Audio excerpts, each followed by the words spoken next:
Hello World Civilizations, Mr. Lassiter with you, and we're going to be continuing today the Age of Exploration, well really beginning it, because we looked at Europe beforehand yesterday. And we're going to be looking at specifically at the Portuguese, or people from the country of Portugal, because they really start this Age of Exploration. If you don't know where Portugal is, take a look at this map. You see the map of the world up here and what we're looking at in the map. We have Asia over here, we have North Africa down here at the bottom, and everything in dark gray and light green is Europe. And Portugal is this small country here on the Iberian Peninsula, right next to Spain. And this country is the one that's going to be leading the exploration. Obviously, it makes sense. They're the westernmost country in Europe. They're bordered by the Atlantic Ocean, and so they're going to begin trade along the Atlantic Ocean. So, questions to consider today. Who was Henry the Navigator? We're going to talk about him in just a second. And how did he encourage this exploration? What were the goals of Portuguese explorers in Africa? And we can throw in the Indian Ocean there too. And how did they gain control of trade in the Indian Ocean? Because that's where the Portuguese are going to make a lot of money for a long time.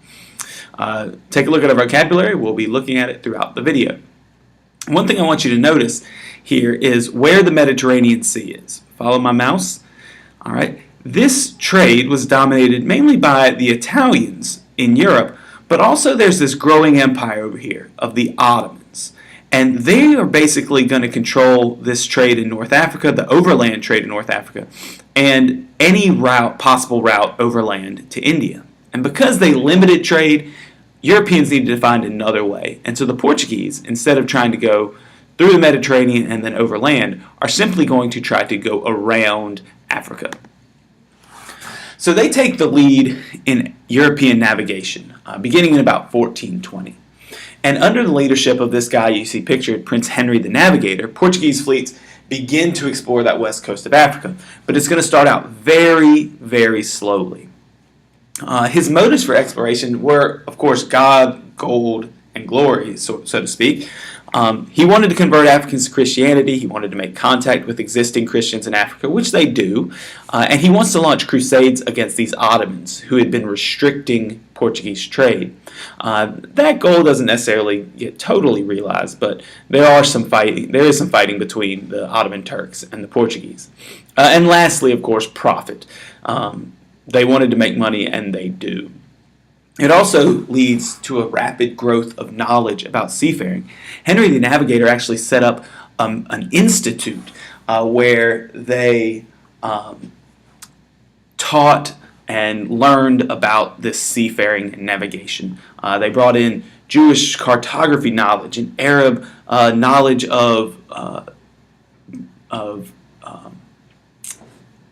using the astrolabe and the compass, and they basically all the knowledge of what they had found on the African coast, and they put all this together to continue to go further and further and further. It was almost like the early version of NASA.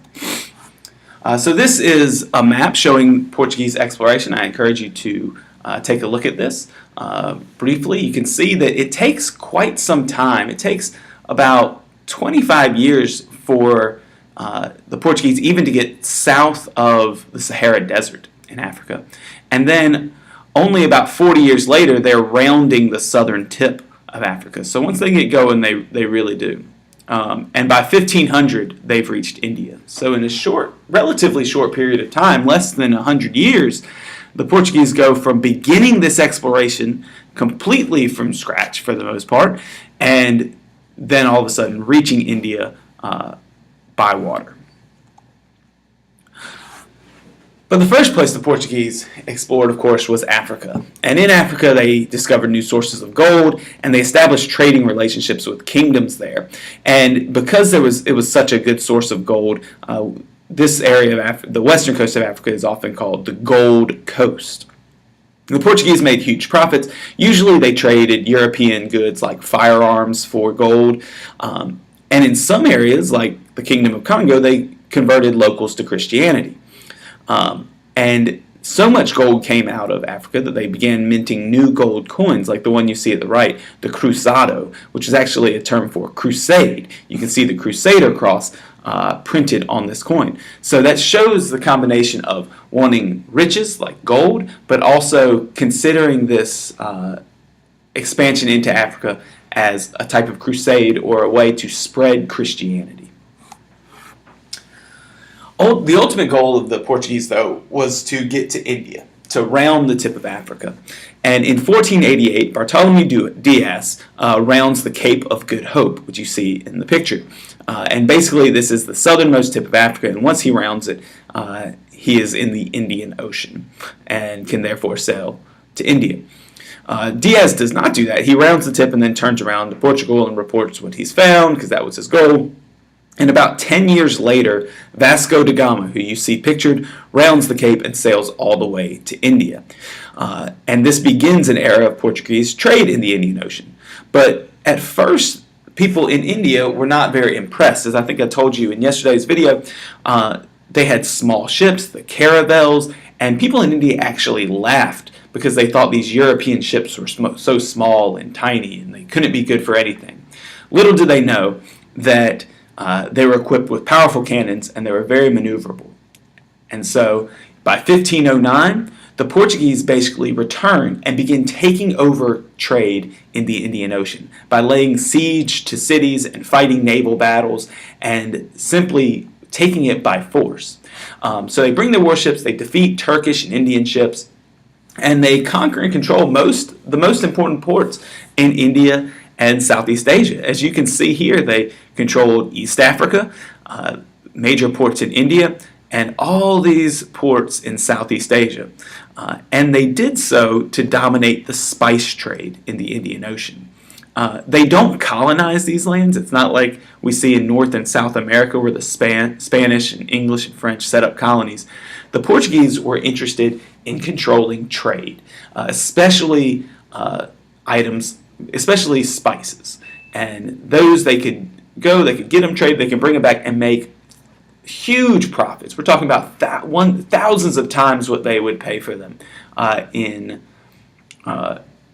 Southeast Asia. They could sell them for in Europe. So it became very profitable. Take some time to look at this map and just notice the port cities, which you see, and the dates that the Spanish basically set up shop in these.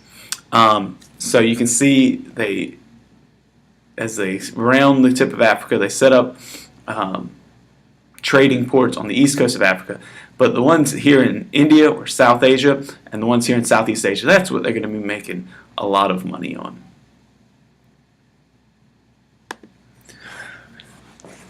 So that's it for today. Make sure that you can answer these questions. If you can't, you need to go back and rewatch the video. But the Portuguese certainly sparked this age of exploration that we're going to be continuing to talk about over the next couple of weeks. That's it. Have a good one.